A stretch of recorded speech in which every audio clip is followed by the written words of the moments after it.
Hola, buenos días. Mi nombre es Nicolás Riera y vamos a hablar hoy sobre la evaluación del tratamiento de filtración de efluentes porcinos con énfasis en la materia orgánica y la remoción de nutrientes.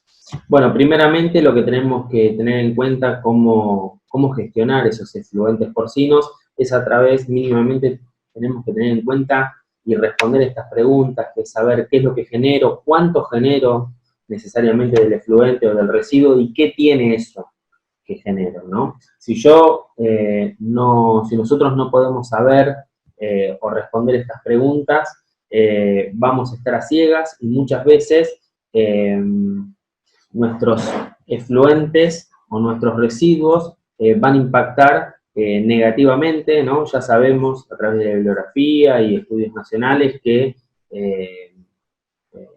los residuos porcinos pueden tener inconvenientes, ¿no? Desde la proliferación de plagas, de olores, ¿no? Contaminaciones al suelo. Por eso mismo tenemos que saber cómo gestionarlos.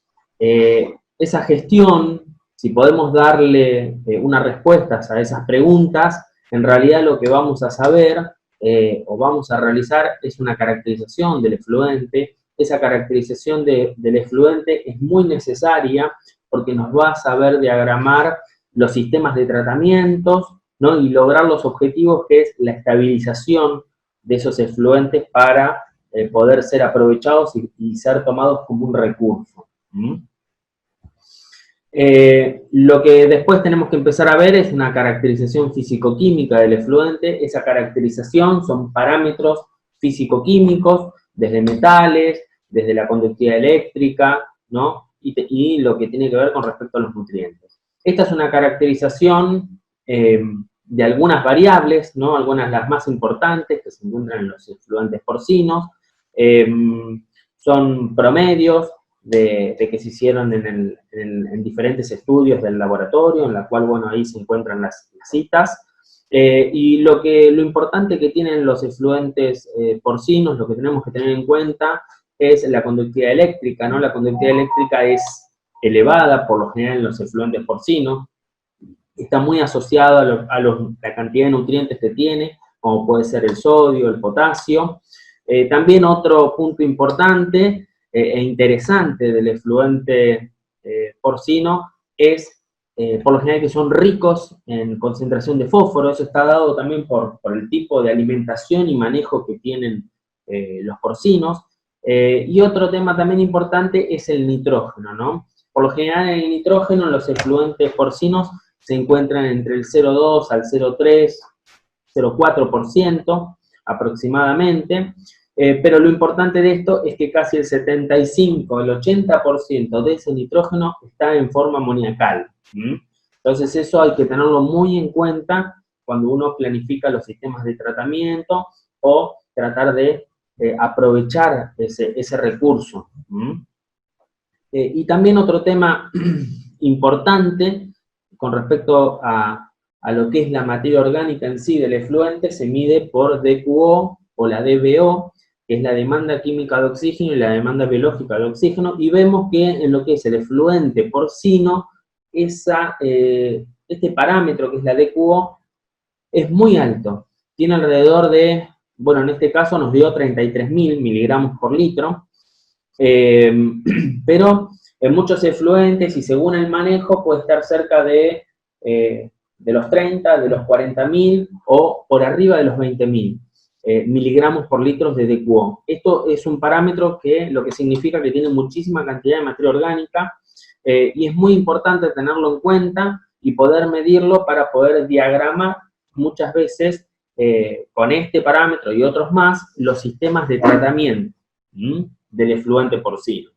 Otra cuestión también importante a tener en cuenta es que esa DQO, en realidad esa materia orgánica, se encuentra poco en suspensión y en realidad está muy solubilizada. Y eso hace o entraña una dificultad en los sistemas de tratamiento para poder separar la materia orgánica de la parte líquida. Y también hay que tener en cuenta que es muy rico en lo que es sodio y lo que es potasio, estos tipos de efluentes.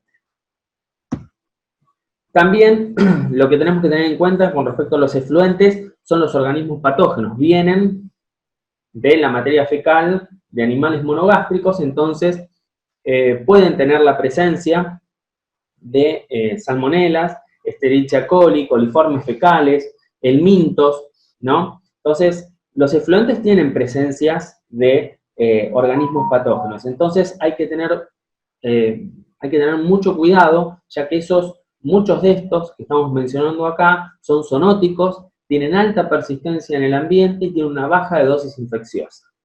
Por esto mismo, es importante que los efluentes porcinos sean estabilizados para tomarlos como recursos posteriores, para que no entrañen ningún impacto en el ecosistema. Uno de los tratamientos que proponemos, en realidad es un tratamiento físico-químico, como ustedes saben, y como dijimos anteriormente, primero hay que realizar una caracterización de los efluentes o de los residuos que uno tenga, y ahí diseñar los sistemas de tratamiento. En realidad, hay sistemas biológicos, sistemas físico-químicos. En este caso, vamos a ver un ejemplo de un tratamiento físico-químico para efluentes porcinos. En realidad, un poco el fundamento de este sistema de tratamiento es que el efluente porcino se le coloca aditivos químicos. Esos aditivos químicos lo que van a hacer es separar la fracción sólida de la fracción líquida. Si ustedes recuerdan, al principio lo que hablamos fue que el efluente porcino es muy difícil realizar esa fase porque gran parte de la materia orgánica está solubilizada. Entonces, a través de este tratamiento lo que se hace es, se fuerza esa separación de la fase de la fracción líquida y la fracción sólida. En realidad lo que nosotros hacemos es el uso, para este tipo de tratamientos, es el uso de coagulantes y floculantes, ¿no? Son aditivos químicos, y esto es muy importante llevarlo a una escala de laboratorio, porque ahí es donde se va a obtener la dosis óptima del producto a aplicar. En la fotografía de arriba lo que vemos es el efluente ya con la incorporación del coagulante, ahí vemos ya cómo empieza a coagularse, y en la foto de más abajo se puede observar ya el efluente porcino que se encuentra coagulado y floculado, ¿no? En el inferior del recipiente se va a encontrar la fase sólida, y más arriba se va a encontrar la fase líquida.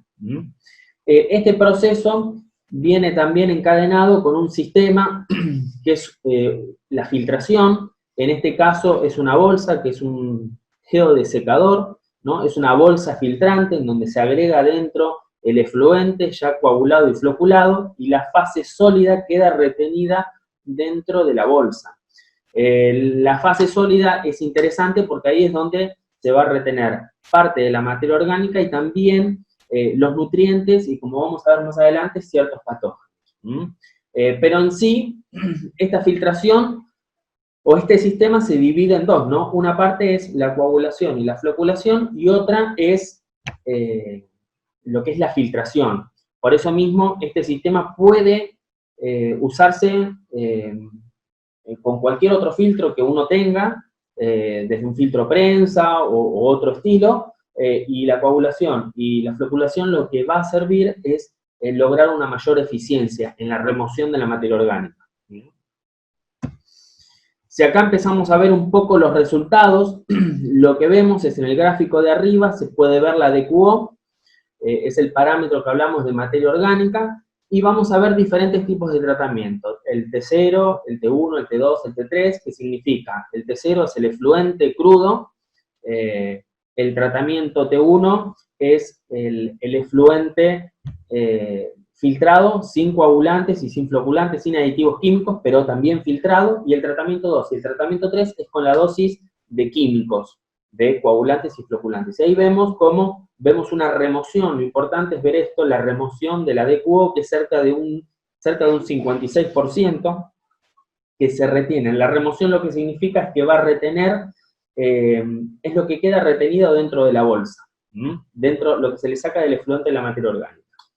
En los otros gráficos más abajo podemos ver también el ejemplo del fósforo. Tenemos remociones con aditivos químicos cerca del 70%, y en el otro gráfico también vemos los sólidos suspendidos totales, ¿no? Que vemos casi que hubo una remoción del 88%. Quiere decir que este sistema es eficiente en la remoción, ¿no?, de sólidos de un efluente, pero también es interesante porque con los sólidos también se van a retener ciertos nutrientes, como en el caso del fósforo.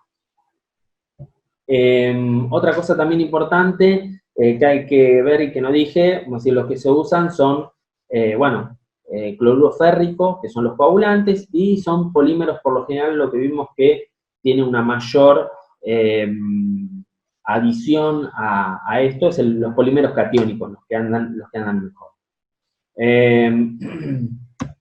Después, con respecto también, para todos los metales y todos los nutrientes, la remoción fue importante, estuvo cerca entre el 60 y el 70%, pero también queremos mostrar el caso del cobre y del zinc, que por lo general en los efluentes porcinos y de animales y efluentes intensivos son importantes a veces las concentraciones de cobre y de zinc, y bueno, vemos que en este caso la remoción de cobre fue cerca de un 90% y la remoción del zinc casi un 87%. Son remociones muy importantes que muchas veces nos pueden llegar a tener algún inconveniente, y bueno, es importante saber que con esta tecnología podemos capturar casi la totalidad del cobre y del zinc. Y otra cosa importante también que pudimos ver son los organismos patógenos. Recordemos que los efluentes tienen organismos patógenos. Esos organismos, o lo que se midió, fueron en el caso de protozarios no coccidios, coccidios y helmintos, y ahí vimos que con la filtración del efluente, vimos que hubo una retención total de coccidios y helmintos. En lo que son parásitos. Ya cuando fuimos a medir lo que son coliformes fecales y Escherichia coli, ahí no se observó una remoción, no tuvo un efecto considerable. Entonces, bueno, eso es a tenerlo en cuenta si uno necesita la remoción o la baja de estos organismos. Bueno, hay que pensar en otro tipo de tratamiento que puede ser una cloración. Y bueno, con respecto a las consideraciones finales, pudimos ver que el agregado de aditivos químicos mejora significativamente el rendimiento en la remoción de sólidos, nutrientes y organismos parásitos, y también lo importante de este tratamiento, de esta tecnología, es que es factible integrarla en un sistema primario, o también puede formar parte de una cadena de tratamientos de que ya tienen los establecimientos instalados, ¿no? Después de un digestor anaeróbico, al final de una cadena de tratamientos, tiene muy buena versatilidad para poder acomodarse en los sistemas de tratamientos actuales. Bueno, esa fue mi charla. Bueno, les agradezco, y bueno, cualquier duda e información estoy a disposición.